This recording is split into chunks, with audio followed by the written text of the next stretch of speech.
Yeah, go when you're ready. Okay, there we go. Tonight on the Global Atheists, we will be talking about religious education and education about religion with flabbergasted Rob and Richard Gilliver.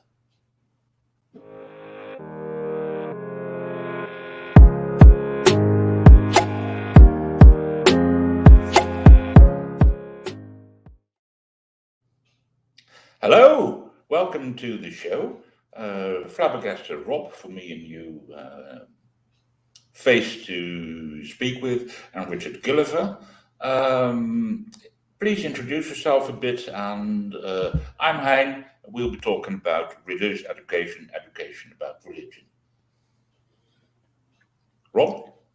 Yeah, hi, Robert, guy living in Sweden, teacher of natural sciences and religious studies as well. So, yeah, hopefully I can contribute something. I trust you will. And Richard?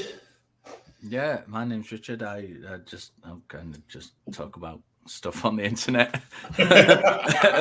I do some stuff with the ACA and a few other bits and pieces here and there, and just kind of generally try and kind of educate people in skepticism and critical thinking. Although my area of academic study is religious studies. Specifically religious philosophy and ethics. So I try to come at it from that point of view. But yeah, just in general, trying to get people think about things critically. Brilliant. My education, well, apart from ordinary school, I mean, I'm a sociologist by university training, but I never worked a day in that. So, unfortunately, I have no current knowledge about that. But in school, I did, even though I was raised without religion, I did get some religious education, and two different schools and in two different ways. So. Primary school, I went to a public school, but weirdly enough, that did in the second half of school 1 hour of religious education a week, and that means local pastor. Maybe you've seen them, the felt boards, the green felt board with sticking pictures of, let's say, Joseph and his brothers and. Mary and Joseph and, well, all that kind of stuff. And that was a bit chaotic. But in secondary school, I went to a Roman Catholic school, and that was different from, well, let's say traditional Catholic education, and later teachers that taught, well, about religion. And that was the good bit. So how did that work with you, Richard, for instance? Oh, sorry. Well, in the kind of in primary school, I'm going back a long time now. Where it was kind of everybody kind of religion was just kind of taught as a norm. Christianity was, and you kind of came into school and you had to pray in the morning, and you went through the motions. And I remember kind of we made a Chris Stingle, which was kind of, if I remember rightly, we used an orange and kind of stuck a candle in it and wrapped red tape around it, and I didn't have a clue what was going off. I knew we were doing it for some kind of religious reason. But I really didn't. I didn't have any clue as to what that reason was. It was just something we were doing. And then as we kind of moved on into secondary school, we had, like, as you were saying, we had like kind of an hour religious education every week, and I was really interested in it as from kind of just the point of view of learning about it and learning more about these different religions.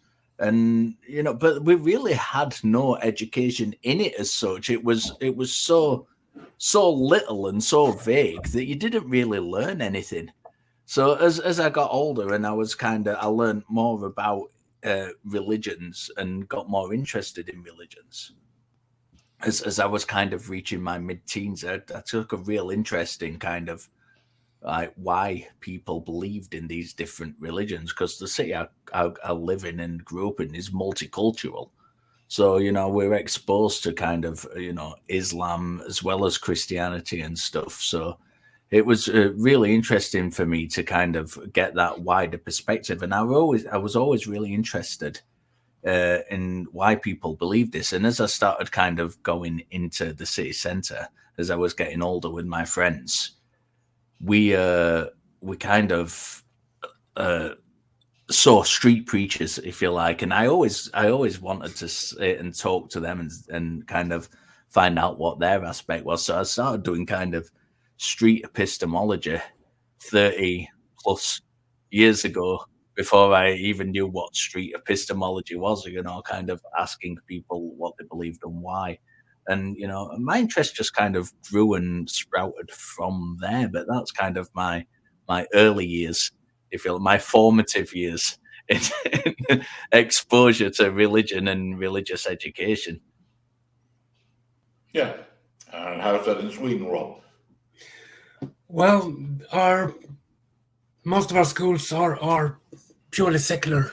There are religious private schools, but most of the school system is purely secular. So we have religion as a school subject. I think it's from primary school. It starts there, but it's mostly just like comparative religions.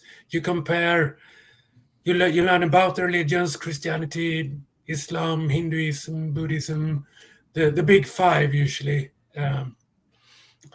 And you get a brief history about them, and then you have comparisons.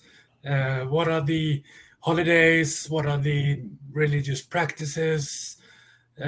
So it's a fairly even distributed class, actually. Sure, you mainly focus on the big five, and you could, of course, diverse that a bit. But I liked it. It was I never stopped and thought, hey, wait a minute, this is something weird going on here. It just felt like we learn about various religions. Cool. Mm-hmm. Yeah. I mean, in my education, I definitely think that was the interesting bit. Learning what Catholics believe is, well, not so very interesting. It is compared to, let's say, what Protestants believe, but the practices themselves, meh.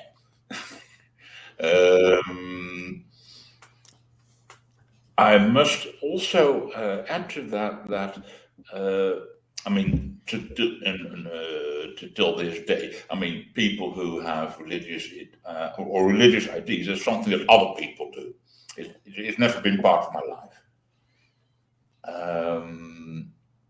So there is an educational bit to that. I well remember when I went to primary school, next to the public school I went to was a Catholic school.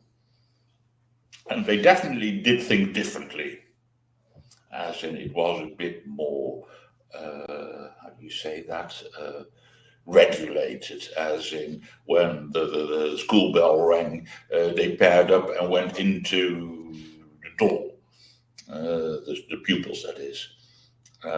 Whereas my school didn't care about that. The bit with the pastor, Domine Peters, he was an elderly man. He was very friendly but also a bit weird.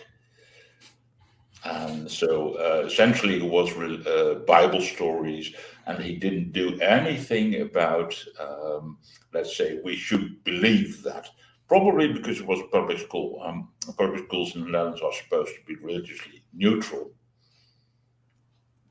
So they are not allowed to teach, let's say, religious doctrine. So he didn't. But the Catholic school I went to, later, secondary school, definitely was Catholic doctrine, was a bit of the curriculum. And that didn't work with me.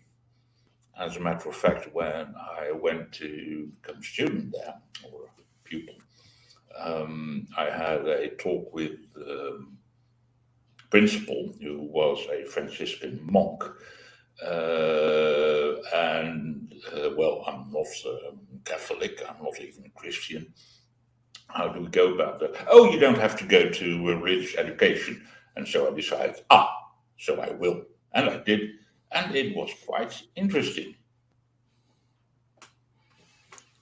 Yeah, I wanted to ask Rob, as a teacher and as someone who kind of, did you say you teach religious education? I heard that right, didn't I? Yep. Yeah. How do you kind of choose what you teach, or is it like handed to you on a plate as to what you actually have to teach to the kids? Well, there is a curriculum with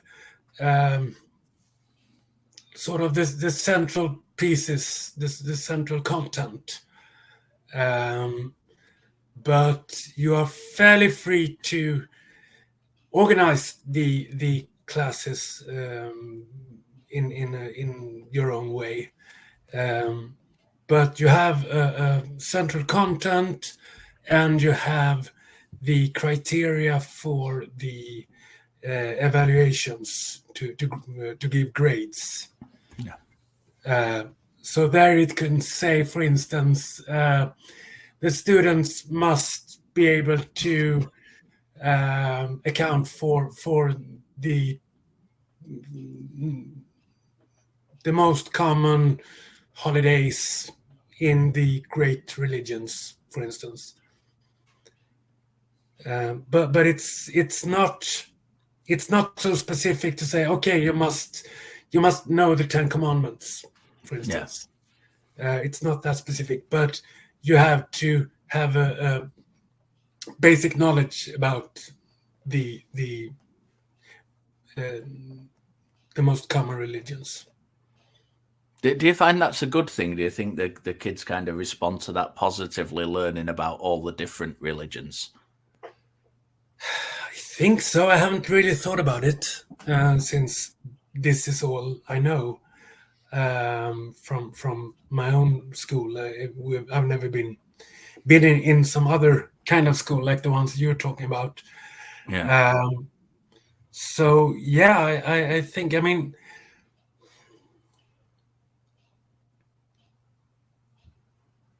yeah, I think it's a good thing. You learn about the religions. You're not taught in the religions. You're not taught theology. Yeah, I think that's how it should be. Unfortunately, quite a bit of religious education, particularly by religious school, is much more about doctrine than, well, learning about religion. In conversations about religion with people who were educated in, let's say, religious schools, the ignorance about other religions can be quite deep.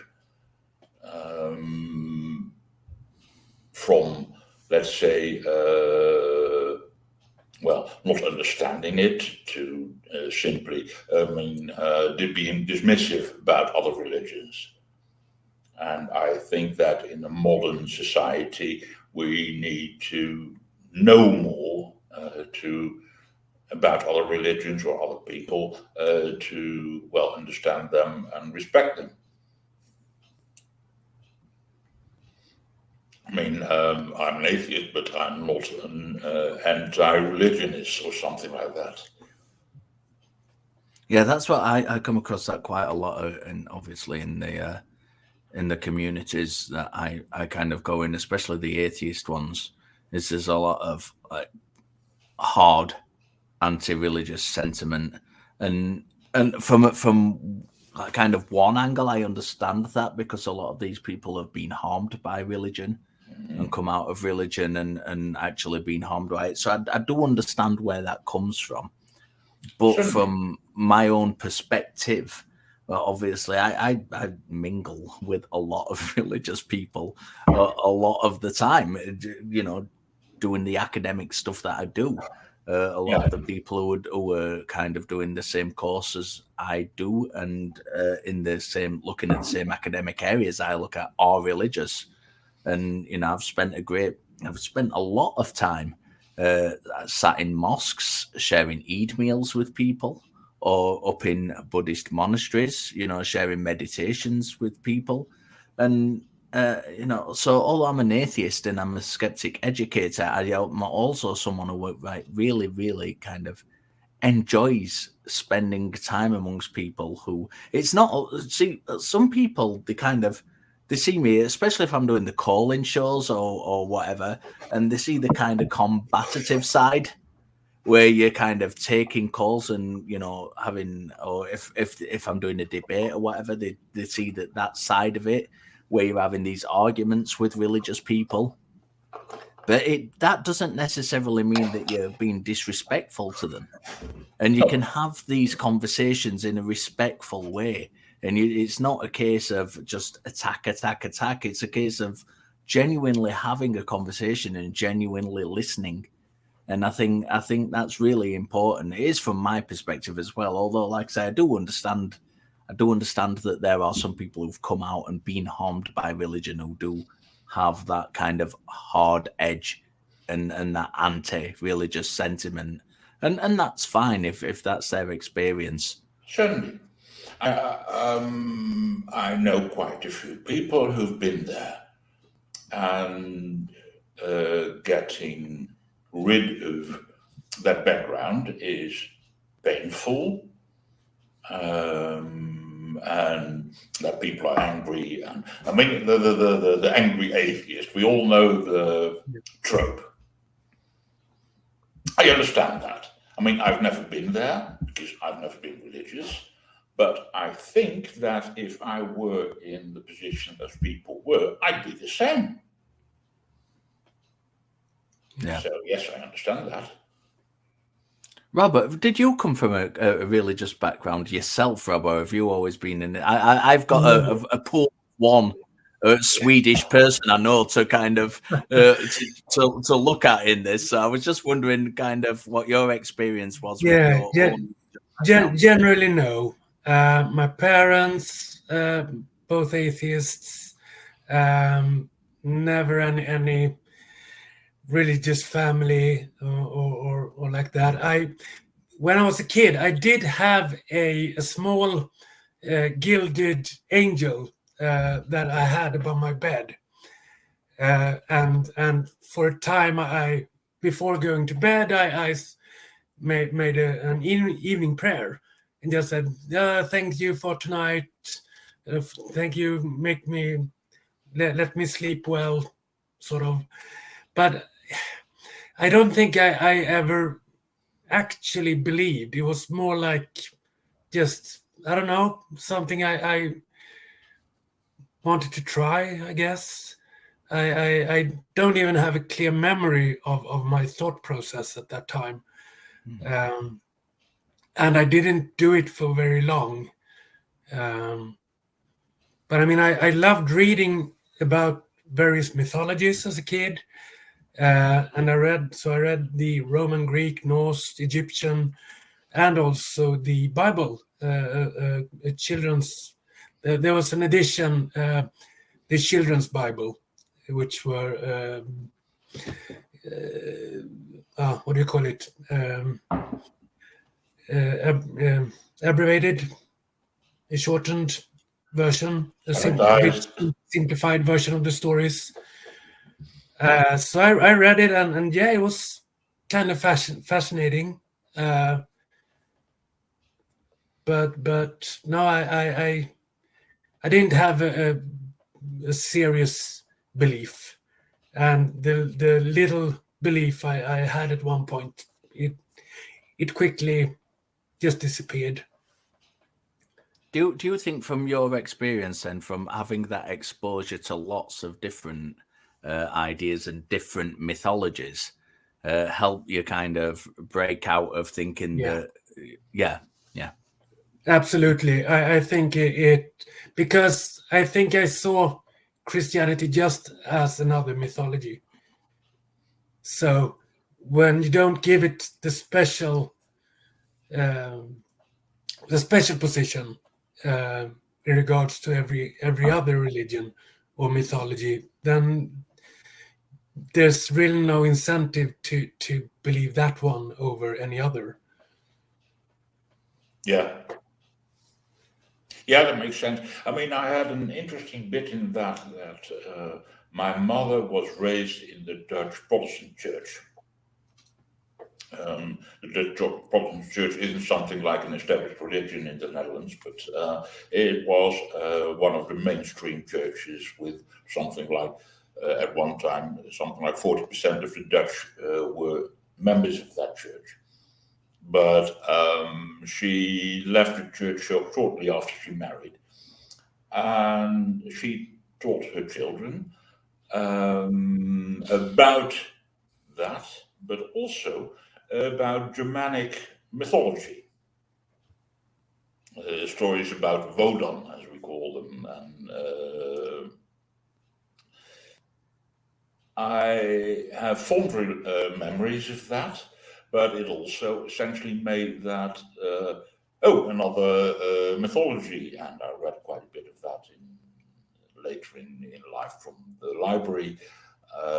Norse mythology, Greek mythology, and yes, when you know several of them, religious indoctrination doesn't work well. So yes, definitely that. There's something more I wanted to comment about, but it escaped my mind. Over to you, Richard. Yeah, I'm just looking now because it's something you've said just triggered me, and I'm just trying to find a bit of information. It was something I wrote quite a while ago for one of my Skeptic Takeout episodes, one of the early ones that I did, and I was responding to I think it was a Mormon who'd kind of done this a video on how the Big Bang corresponded to Genesis, and I kind of but something you said in that about the different mythologies really kind of reminded me of something I wrote, and I'm just trying to have a quick look for it here, and I'm not sure if I can find it. There was a part where I'd written about the different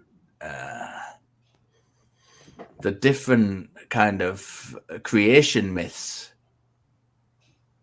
from different traditions, and I kind of went through lots of different ones. I can't find it, unfortunately. I wanted to read it out because it's really interesting, because it really does kind of show the kind of similarities between different creation myths from all over the world.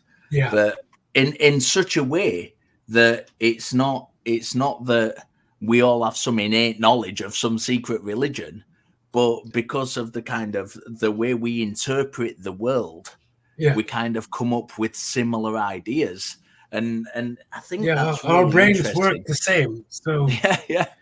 And all the myths were made up in when the people were in a similar state of civilization or lack thereof. So yeah, I love the creation stories. The I think it was the Chinese one where it came from an egg. The universe came from an egg or something like that, and the Egyptian where you have the goddess forming the sky and the god forming the ground, and you have Well, of course, the Norse one with the gods forming the world from the body of Ymir. So, yeah, all those stories are just great. Yeah, I suddenly remember what dropped from my mind in several conversations with Christians when I casually remarked that, well, yes, the Bible is just another mythology, at least that's how I read it. They tend to get angry about that. Funny that. I mean, later I realized, of course, when you believe that the Bible is the word of God, saying that mythology doesn't sit well. But weirdly enough, when you have a more neutral view on religion in general, it's obvious. It's just mythology. Yeah. I mean, the creation story, the talking animals, and I mean, the thing is, if I understand correctly, the Genesis part was never meant to be taken literal by the original Hebrews. It was a story. They acknowledged that. Yes. So it's so weird that. Yeah, I mean, that's another bit, of course. Yeah. I mean, biblical literalism is, of course, a very Protestant thing. At least my Catholic school didn't have much truck with the Bible in general. It was much more what is Catholic belief and what is tradition. I mean, Roman Catholic beliefs and tradition is the thing, and very little of that is biblical. Yeah, I've just found that thing I was going to read out and about the similarities between the different kind of creation myths. And if you just let me indulge myself for just a second while I read this, the Sumerians and Babylonians. Let's have a look at the kind of flood myth. The Iroquois tribe of North America, who have an apple tree in their myth. The Yoruba have the breath of life. There's Mesoamerican tales of gods creating men from mud in their image. That Mbobo created the world like the Big Bang from nothing. The Heliopolitan myth describes the process by which he evolved from a single being into multiplicity of elements. Jain doctrines posit that matter can't be created from nothing, and thus the amount of matter in the universe remains constant. Vasika is one of the schools of Hindu philosophy that states that everything is made from atoms, and the Saname state that the universe and everything in it was made in 7 days. So first came the universe, then all the animals, then man. And the Sera, Tunguskik, and Virachoka all get the order of things that we know exist right. So there's lots of parallels to the kind of Genesis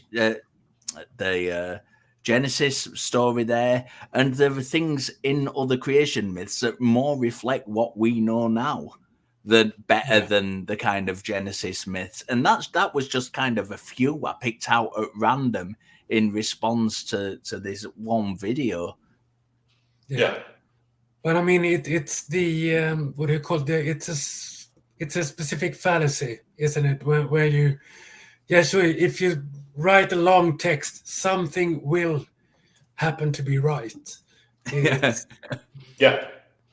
just the opposite. It's not like they got information from a god that 7 days we're gonna have 7 days week. Yeah, I mean even the stop clock. Do you remember the 7-day week guy on the show?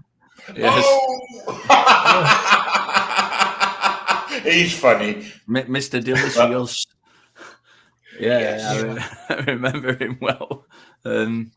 Yeah, it's all very interesting. I love stuff like that. And one thing I find really interesting, and I have found really interesting since starting kind of my studies, like my proper studies into this, rather than just having a general interest in it, is coming across people who are like, for example, Muslims, who kind of are doing the academic, reading through the academic material for the first time, and they're genuinely surprised at kind of what the scholarship actually says, because there's so many people from religious backgrounds who come into academia who've kind of been brought up to no fault of their own in a bubble and taught a certain way and taught that their religion is a certain way. And they kind of start looking at the scholarship and it blows their minds. And, I think, I've come across lots and lots of religious people, and I know of lots of of non-religious academics who've become non-religious because they've started looking at the material. And that's the reason, they went into it. They came into kind of academic study of religion to kind of, because they were religious and they wanted to reinforce the faith and learn more about it. And the more they've learned, it's actually kind of taken them away from that, because they've learned so much that they weren't aware of before, and that which isn't generally taught. Yeah. I've been listening quite a bit to Bart Ehrman in the last, let's say, year, and he has a few interesting things to tell about that. That yes, he came in from a very religious. I mean, he went to study biblical scholarship from a religious point of view, but lost his beliefs while doing that. And I mean, he has very interesting things to say about biblical scholarship. Yeah, I learned quite a bit of it through him. And he also tells very nice stories about his students, because he does a Bible course for freshman students in, is it the Bible College? I'm not quite sure about what his university or college general teaches.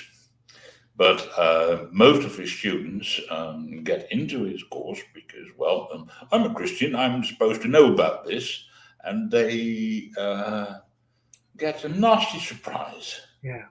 I have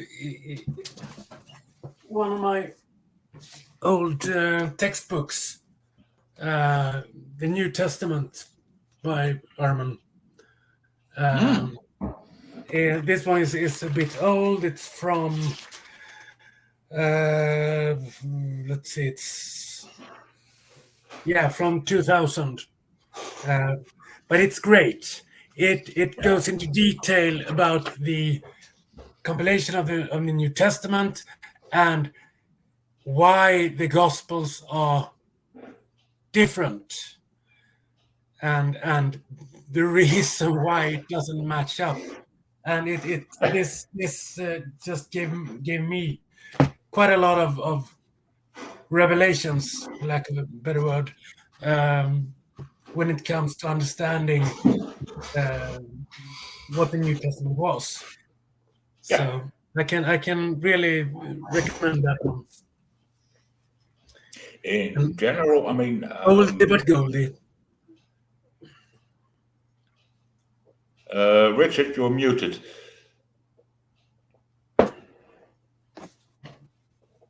Apologies. I've got a textbook. It may even be the same one from Bart Ehrman about the New Testament, and I think it's really interesting because I've also got one by a guy called John Drain, who's a Christian. He's a practicing Christian, and if you look at those two things side by side, that's the one. If you have a look at the two books side by side, the scholarship inside them is actually matches up really, really well. But yet one's an agnostic and one's a practicing Christian. And I think I always try and press this when I'm kind of, you know, if you listen to atheists in the kind of communities that I kind of reside in, if you like, you'll always get the kind of the Bart Ehrmans and the Joshua Bowens thrown out there as really good scholars. And I always try and press on people that there are good religious scholars as well. And the scholarship is scholarship, regardless of what your personal belief is. And those two books, that New Testament book by Bart Ehrman and that New Testament book by John Drain, are really good examples of that, because if you read them, they're saying pretty much the same thing regarding the scholarship. They've got the same conclusions in largely. And Rob, you'll probably be able to verify this. I'm not just making this up. and they've got the same kind of scholarship in, and they come to the same conclusions. And I think it's important to press that point home, that just because we're atheists or agnostics or however you want to label yourself, you don't believe in God, it's perfectly fine to read scholarship from a Christian or scholarship from a Muslim or a Buddhist or whatever religion you're looking at. It's really good to do that, because the scholarship, the work that they do is good. And I think we have to, I always try and draw the distinction. I know we talked about this pre-show a little bit, but I always try and draw the distinction between a scholar and an apologist, because lots of apologists try and kind of put themselves across as scholars, and they're really not. And there's a really, really easy way to kind of find the difference between a scholar and an apologist, and that is that an apologist will not be interested in what the kind of consensus of scholarship says if it goes against what they believe. They will put forth into the public arena their belief over the scholarship. Yeah. Whereas if you get a good scholar, even if they disagree with the consensus of scholarship, they will, they're happy to say, this is my opinion. It differs to the consensus of scholarship, but when they're teaching, they will teach what the consensus of scholarship says. And that's a marked difference between somebody who's just an apologist, who has no interest, and although they pretend they do, but they have no interest in what the scholarship says, and an actual academic scholar who's there to educate people on the correct way to kind of decipher what these things are saying and what the likely truth is of the things. Rob, I don't know what your opinion is on that. You're an active educator. I don't know if you agree with that or if you disagree with that, or. Yeah, sure. I mean, like you said, if the scholarship is good, then it doesn't matter who is presenting it. It's like you always hear. I mean, it's the argument that's important, not the person who says it. Yeah. So I think that is applicable here as well. So sure, I think. I mean, I can get very surprised when I see a hardcore believer teaching something he doesn't believe in, because that makes me wonder why is he really in the right field. But I mean, sure, as long as he's actually doing it objectively, or as objective as can be, fine. Yeah, I think we see that as well in outside of our. I mean, we're not in exactly the same field, but similar fields of kind of study. And I think when you go outside of that, and you kind of, one thing I see a lot is kind of creationists or people of that kind of ilk saying, well, Dawkins says the universe is designed, or similar things to that. And I find it very frustrating, and I always try and press home to people that the opinion of somebody, no matter how academic they are, or no matter what, like, you know, we've got to be careful not to kind of fall into the argument from authority fallacy when listening to people and say just because somebody's in authority in a particular field that they are right. And, you know, that fallacy is a fallacy for a very, very important reason. And that is that the opinion of somebody is not the same as their work.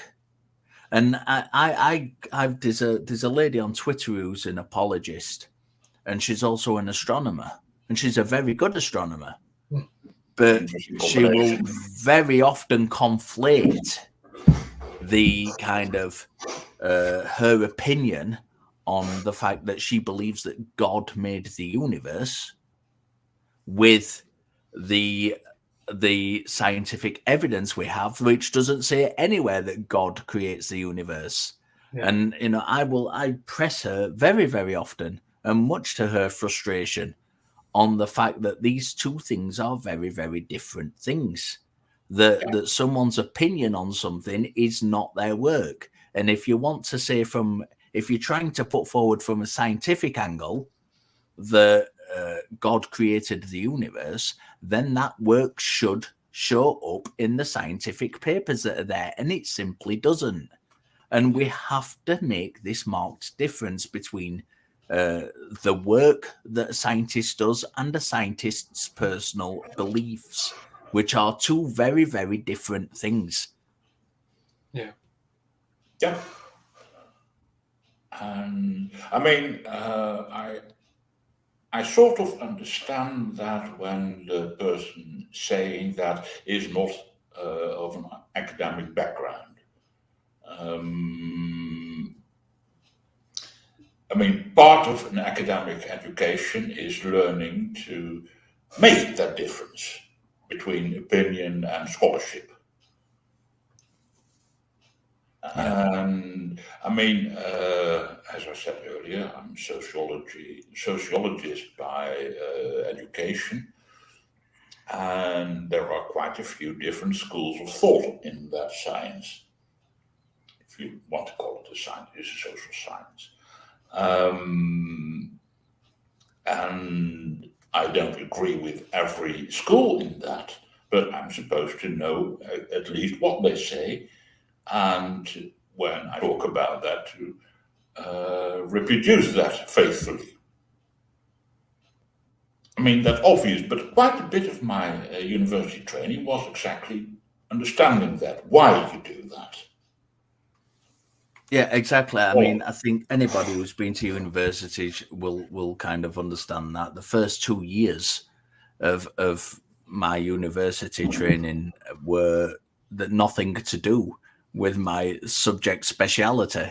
It was about the methodology, and that was kind of for the first 2 years of being at university. That's what's been drilled in. The methodology, and what you're actually learning about doesn't come till much later. It's all about, you know, whether you're using primary sources, secondary sources, how to get through decipher the historical context, and all that really, really important stuff when you're talking about religion, because religion isn't something that's just in the here and now. It's something that's developed.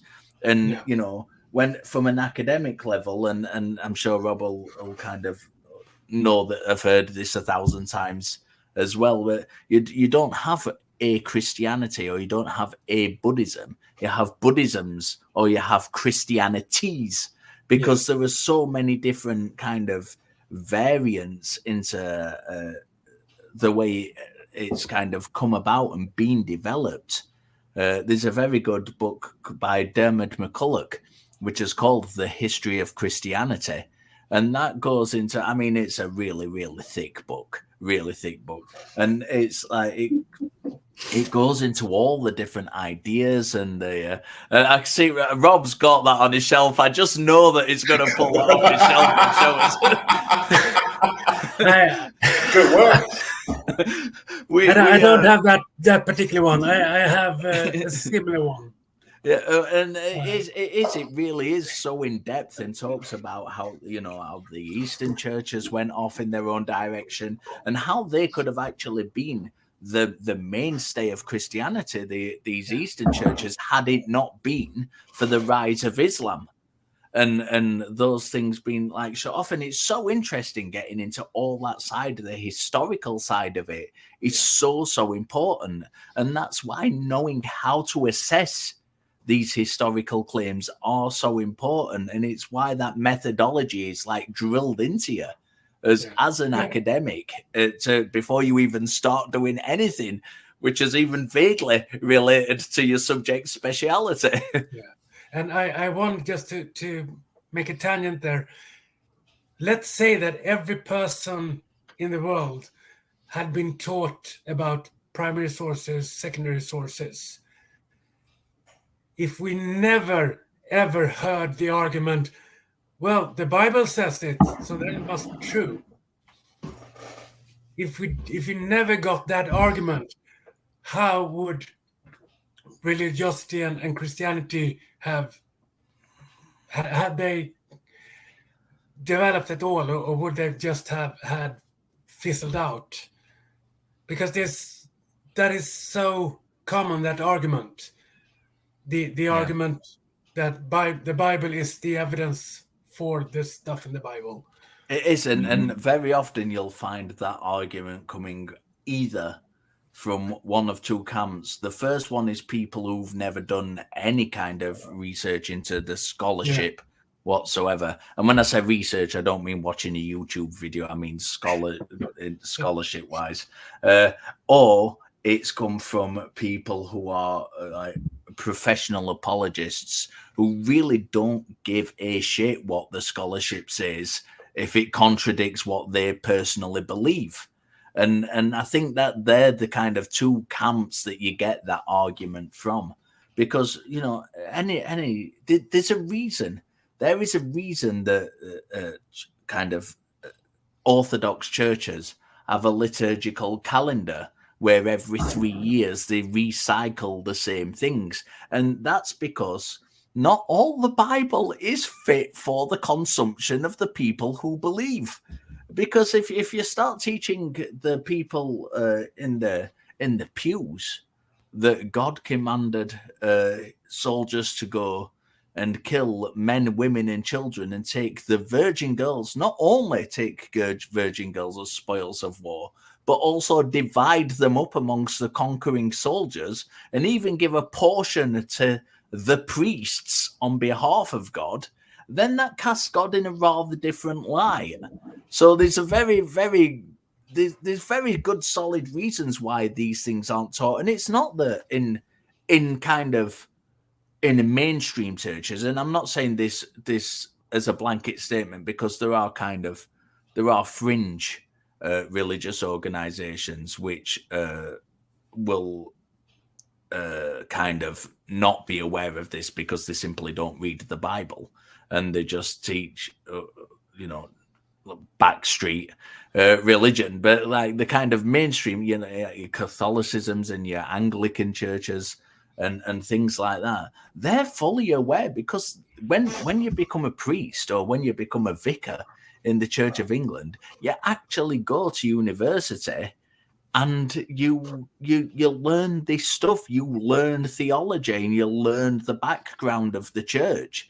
So they're fully aware of the things that they're not teaching to people in the pews. It seems to me that there's only really one reason why that stuff's not taught, and that's because they don't want to put people off. Yeah, that makes. I mean, I know I would if I were in that business.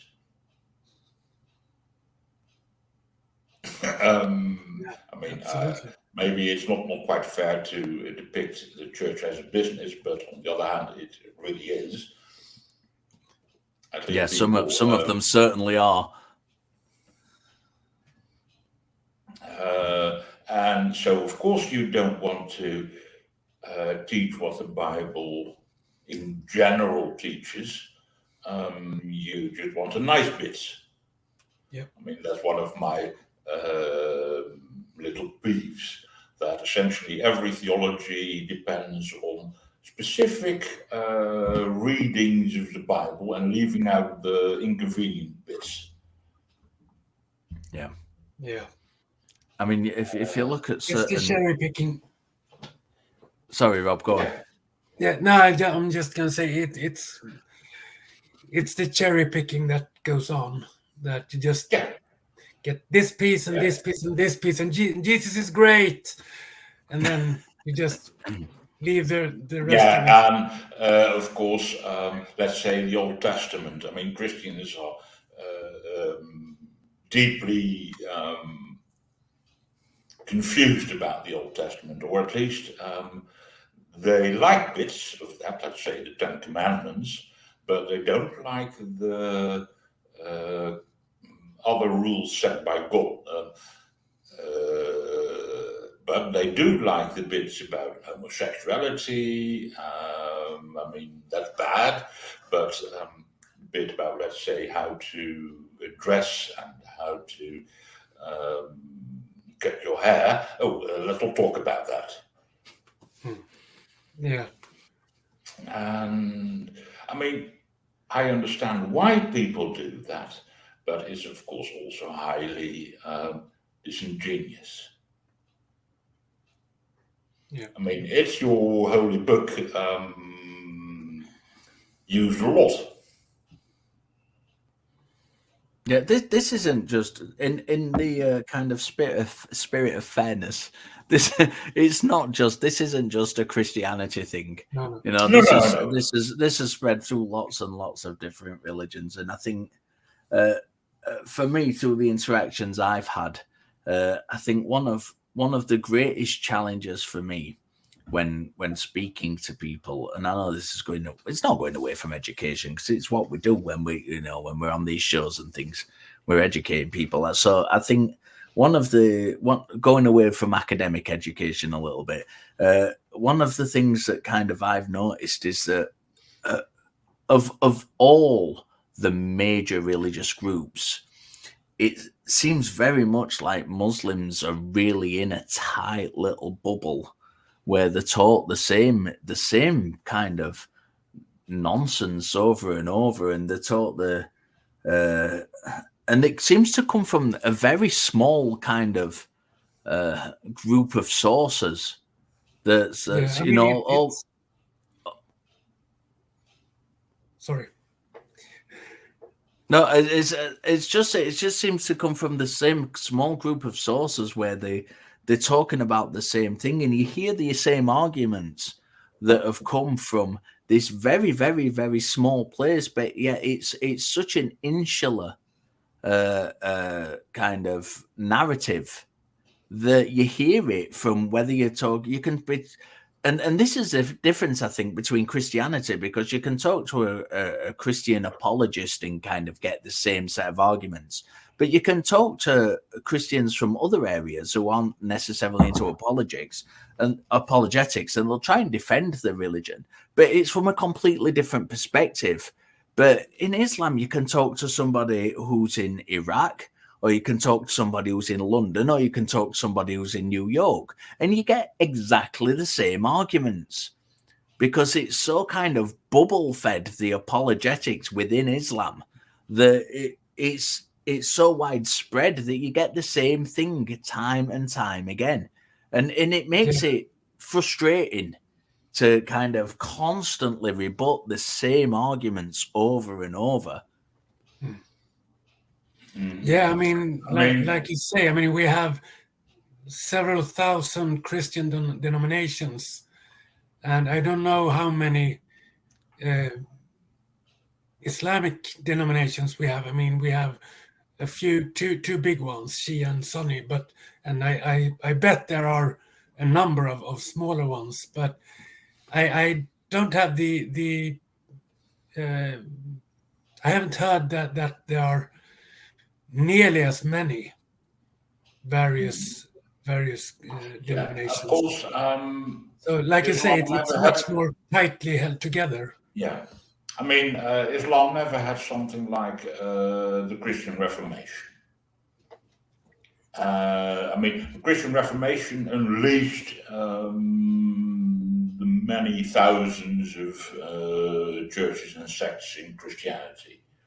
And before that, I mean, you had Eastern Orthodoxy, Roman Catholics, and a few weird bits, but that was about it. And it depends how far back you go, because when you get to the early church, you've got lots of different ones, like especially pre kind of 150, the year 150. You've got lots and lots of different sects, and then there's kind of the councils come together, and there's the Bible's being amalgamated.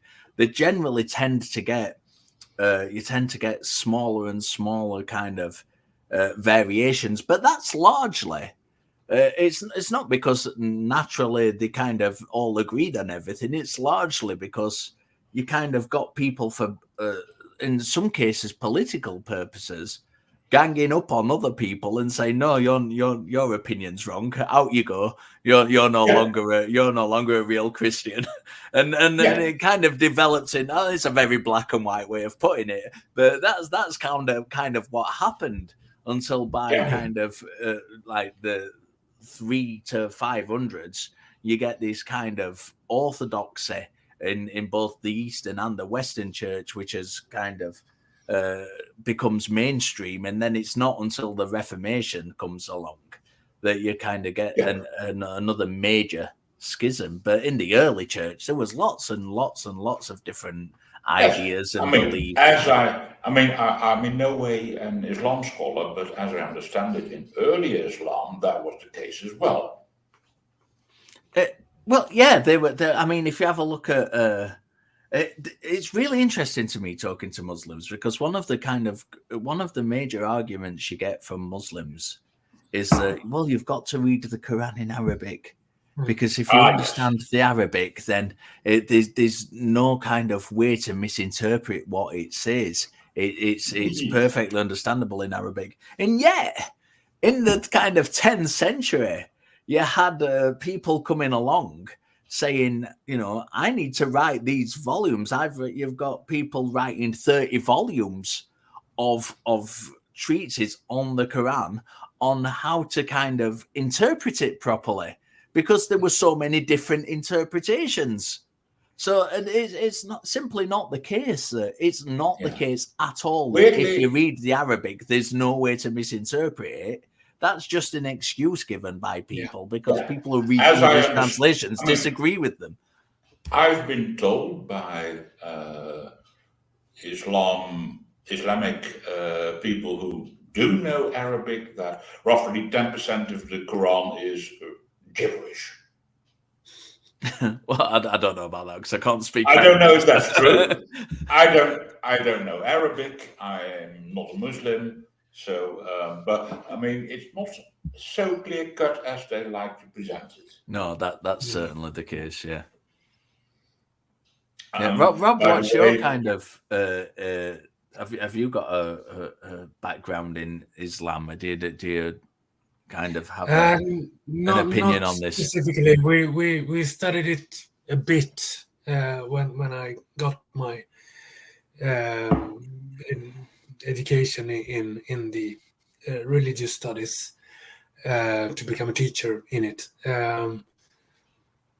But it was just one of the many things studied. I can bring out a book. Let me see what we have. But I don't have any much specific. We did a we visited a mosque and got a little book, Muhammad, the Messenger of Allah, and we had some other book about the tenets of Islam. But I I love the haven't, little. I haven't specifically studied Islam, so I love the little propaganda books you get from mosques. Yeah. They're great. yeah. So, There I is can't actually one speak called to this. in I can't remember who wrote it, but there's one called Introduction to Islam, which is handed out in mosques, which is really, really good for actually giving you an overview of Islam. And it's one of the few kind of books I've got from a mosque which isn't kind of propaganda led. It is just Yeah. purely a kind of educational thing. I mean, largely you get these, or in my experience anyway, you get these ridiculous books that talk about kind of how how the universe was known to be created by the Big Bang because of a single verse in the Quran, which is complete and utter nonsense. Or how clouds are heavy. So Yeah. and there's no way they could have known this. That's the usual kind of. And crap as I you- understand it, I mean, I've only read translations of the Quran, but I mean, it's even more poetical, it seems, than the Bible. The verses are so much more. I think that quite a bit of, I mean, I know that Muslims like to claim that the Quran contains scientific knowledge. Yeah. Of course, it doesn't. It's not a science book. It never was a science book. It was never intended to be a science book. It's just something they like. And of course, when you read that, it's bloody rubbish. Yeah, Yep. I mean, it's notoriously hard to read, and part of that is because, first of all, it's not written in order chronologically. So you might go from the early period at the beginning of the book to kind of the next surah, or chapter, which is from an even earlier period, to the next one, which is a later period, to the next one, which is an earlier period still from the first one. So it's not a book you can read in order, and to try and do so makes it really, really confusing to even attempt to do that. You do need a kind of a basic kind of gist of the layout of it to even get any sense from it, but. It's an interesting, as religious books go. It is a religious book. It's interesting if you're interested in that, but you've got to know, like any religious book, you've got to know the context. Yeah, I mean, I have a translation in Dutch. Well, not in my home at the moment. It's somewhere else, but I try to read it. It's not exactly easy reading. I mean, I thought the Bible was difficult, and large parts of that was incredibly boring. But the Quran is much more difficult, I think. Yeah, try reading the Abhidharma Pitaka from the the Buddhist Tripitaka, because that is hard. That is a hard read. I mean, the Tipitaka, anyways, is like it's 11 times longer than the Bible.